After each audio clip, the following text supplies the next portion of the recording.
২০২৫ সালের ৯ সেপ্টেম্বর সবশেষ ডাকসু নির্বাচন অনুষ্ঠিত হয়। সেই হিসাবে এই ডাকসুর বয়স ৭ মাস ২৭ দিন। সাদিক কায়েমের নেতৃত্বে এই সময়ের মধ্যে উল্লেখযোগ্য অনেক কাজ করেছে ডাকসু নির্বাচিত প্যানেল। ডাকসুর উদ্যোগে ৬৫ বছর পর ঢাকা বিশ্ববিদ্যালয়ের কেন্দ্রীয় মসজিদের সংস্কার করা হয়। ওয়াশরুম, অজুখানা সংস্কার, মসজিদে এসি স্থাপন এবং আলোকসজ্জার কাজ সম্পন্ন করা হয়। এছাড়া নারী শিক্ষার্থীদের নামাজের জায়গায় সম্প্রসারণ ও নামাজের স্থানে যাওয়ার জন্য পৃথক রাস্তার ব্যবস্থা করে দিয়েছে ডাকসু। শিক্ষার্থীদের দীর্ঘদিনের দাবি, ঢাকা বিশ্ববিদ্যালয়ের বাস রুটে সন্ধ্যাকালীন বাস ট্রিপ চালু করেছে ডাকসু। এছাড়া শিক্ষার্থীদের ক্যাম্পাসের ভেতরে যাতায়াত সহজ করতে ৮টি ইলেকট্রিক শাটল কার চালু করা হয়েছে। ক্যাম্পাসে যে শাটল ভিত্তিক বা হচ্ছে যে ইলেকট্রনিক যে হচ্ছে শাটল দেওয়ার চেষ্টা করছে, ওগুলা থেকে বেশ ভালো, মানে অনেক শিক্ষার্থী হচ্ছে বেনিফিটেড হচ্ছে।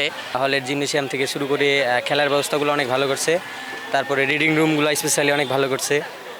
ওই জায়গা থেকে আমার চোখে মনে হয়েছে যে হলগুলার ক্ষেত্রে উন্নয়নমূলক কাজে ডাকসু অনেক ইফেক্টিভ স্টেপ নিচ্ছে এবং করতেছে। পুরো বিশ্ববিদ্যালয়ের কথা যদি চিন্তা করি, সেখানে আমাদের শিক্ষার্থীদের যে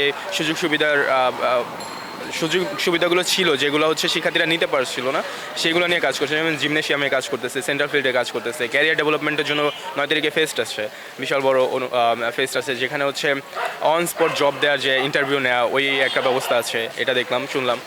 তাছাড়া বিশ্ববিদ্যালয়ের ওভারঅল যে পরিস্থিতি, সেই বিষয়ে ডাকসুর আসার পর থেকে মোটামুটি একটা স্টেবল। ২০২৪ সালে যে ডাকসুটা হয়েছে, এই ডাকসুর কথা যদি বলি তাহলে বলতে হবে বিভিন্ন হল কেন্দ্রিক আমাদের যে উন্নয়ন, বিভিন্ন ধরনের খাবারের মান, হলগুলোর ক্যান্টিনগুলোর অবস্থা, আবার বিভিন্ন হলের সার্বিক কার্যক্রম, সবকিছুই মূলত একটা অগ্রসরতার দিকে যাচ্ছে। সাধারণ শিক্ষার্থীরা বলছেন, এই সময়ের মধ্যে অনেক ভালো কাজ হয়েছে, এর ধারাবাহিকতা যেন সামনেও থাকে। বিগত শতাব্দীর যত বিপি আছে তার তুলনা হবে না, কারণ সাদিক কায়েমের সততা, নিষ্ঠা,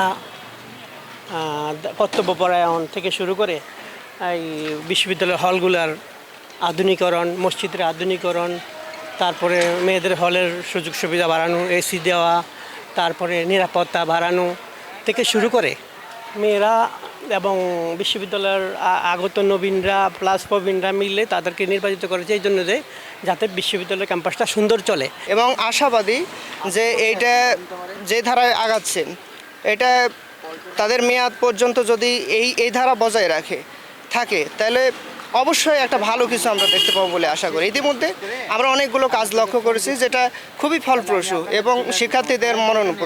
তবে অনেকেই ডাকসুর সমালোচনা করেছেন। তারা বলেন, প্রত্যাশা অনুযায়ী তেমন কোনো কাজ করতে পারেননি তারা। কাঠামোগত কোনো পরিবর্তন আসলে হয়নি, যে কাঠামোগত পরিবর্তনগুলো আসলে প্রয়োজন, সেইগুলোর আসলে তেমন কোনো উন্নয়ন আসলে হয়নি। আপনারা দেখতে পাচ্ছেন যে ২৫-২৬ সেশনের শিক্ষার্থীরা ইতিমধ্যেই ক্যাম্পাসে এসেছে আসলে, তো তাদের সিট এখন পর্যন্ত নিশ্চিত করা সম্ভব হয়নি। তো আমি মনে করি ডাকসুর এখানে কিছু উদ্যোগ নেওয়া উচিত ছিল। ক্যাম্পাসের লেজুর ভিত্তিক যে রাজনীতি, সেই রাজনীতির আমি মনে করি যে পুরোপুরি নির্মূল করা সম্ভব হয়নি। ডাকসুর বিভিন্ন ক্ষেত্রে বিভিন্নভাবে তাদের কিছু রাজনৈতিক এজেন্ডা ইতিমধ্যেই তারা বাস্তবায়ন করেছে, বা রাজনৈতিক এজেন্ডাও তাদের মধ্যে আছে। এই সবগুলো থেকে বের হয়ে এসে যদি তারা শিক্ষার্থীদের পক্ষে, শিক্ষার্থীদের সাথে, শিক্ষার্থীদের ম্যান্ডেটগুলোকে যদি পূরণ করতে পারে, তাহলে ডাকসু পরিপূর্ণভাবে সফল হতে পারে। এটা খুবই আমাদের জন্য প্রবলেম হয়, যে কোনো প্রোগ্রামে, বড় বড় প্রোগ্রামে আমাদেরকে প্রমিস করা হয় যে বহিরাগত তারা কন্ট্রোল করবে বা তারা করে দেয়, আলটিমেটাম দিয়ে দেয়, বাট তারা এটা কোনোভাবেই কন্ট্রোল করতে পারে না। ইভেন স্টুডেন্টদের হ্যারাসমেন্ট হইতে হয় কি, হ্যারাসমেন্টের শিকার আমরা অনেকবার হয়েছি। আমাদের হলে যে আমাদের আইডি কার্ড হচ্ছে প্রুফ চাই, যে তোমাদের আইডি কার্ড দেখাও বা আপনারা কি স্টুডেন্ট নাকি, বাট আমাদের সামনে দিয়ে আমরা দেখতে পারি যে বহিরাগত ইজিলি ঢুকে যাচ্ছে, তাদের কোনো প্রুফ লাগে না, তাদের কোনো আইডেন্টিফিকেশন কার্ড লাগে না। তো এটা আমাদের জন্য অনেক বড় প্রবলেম। ডাকসু নির্বাচনের আগে হচ্ছে অনেক রকমের প্রতিশ্রুতি দিয়েছে, তো বড় করে যেই প্রতিশ্রুতির কথা, মানে 1 বছরের ভিতরে ওরা হচ্ছে পুনরায় হচ্ছে ডাকসু নির্বাচন দেওয়ার কথা হচ্ছে বলেছিল, কিন্তু পরবর্তী হচ্ছে ডাকসু নিয়ে আমরা কোনো ধরনের হচ্ছে পদক্ষেপ বা কোনো পরিকল্পনা দেখতেছি না, যে এই বছরে যে হচ্ছে ডাকসু আদৌ হবে কি হবে না। বা গত বছর যখন হচ্ছে ডাকসু হওয়ার জন্য প্রায় 3 থেকে 6 মাস আগে থেকে আমরা প্রিপারেশন দেখেছি, ছাত্রছাত্রীদের ভিতরে হচ্ছে আগ্রহ উৎসাহ দেখেছি, কিন্তু এবছর হচ্ছে সেই ধরনের কোনো আগ্রহ বা উৎসাহ নেই। এটা হচ্ছে আমার মনে হয় যে ডাকসু সফল সফলতার যে মেজারমেন্টের জন্য এটা খুব বড় একটা আর কি যে বিষয়, যেটার উপরে আমরা জাজ করতে পারবো যে ডাকসু আসলে কতটুকু সফল হয়েছে। ডাকসুর আন্তর্জাতিক বিষয়ক সম্পাদক জসিমউদ্দিন খান বলেন, সীমিত বাজেটে ছিল বড় চ্যালেঞ্জ, তারপরেও চেষ্টা করেছেন শিক্ষার্থীদের জন্য কাজ করতে। এই ইশতেহার অনুসারে আমার কত টাকা বাজেট লাগবে সেটা একটা দাবি আমি পেশ করছিলাম সাবেক ভিসি স্যারের কাছে আমাদের ট্রেজারের মাধ্যমে। সেখানে আমার ইশতেহারের কাজের জন্য আমার প্রায় 1 কোটি টাকার মতো লাগতো। এখন সেখানে কাটছাট করে হয়তো আমি কিছু কমে করতে পারতাম প্রোগ্রামগুলো। এখন পর্যন্ত 8 মাসে আমাকে বাজেট দেওয়া হয়েছে 1 লাখ টাকা। আমি এখন পর্যন্ত যে কটা প্রোগ্রাম করছি তাতে মোটামুটি অ্যারাউন্ড 8 লাখ টাকার মতো খরচ হয়েছে, সেটা বিভিন্ন স্পন্সরে। কিন্তু আনফর্চুনেটলি বাংলাদেশের রাজনৈতিক বাস্তবতা হয়তো যে নির্বাচনের পরে আমরা সেভাবে আসলে স্পন্সর পাচ্ছি না। আমি পার্সোনালি যে কটা অ্যাপ্রোচ করছি সেভাবে আমি ফিডব্যাক ভালো পাইনি। তো এই জন্য নির্বাচনের পরে দেখবেন আমাদের ডাকসুর কাজের গতিটা একটু কমে গেছে। ডাকসুর কোষাধ্যক্ষ অধ্যাপক মোশাররফ হোসেন বলেন, ডাকসুর ইতিহাসে এত কাজ আগে হয়নি। শিক্ষার্থীরা এতে অনেক সুবিধা পাচ্ছে। তাছাড়া ক্যাম্পাসের সব শিক্ষার্থীরা এখন স্বাধীনভাবে লেখাপড়া করতে পারছে। গেস্ট রুম কালচারটা আল্লাহর রহমতে সব হল থেকে নির্মূল হয়ে গেছে। শিক্ষার্থীরা যার যা স্বাধীন মতো পড়তে পারে।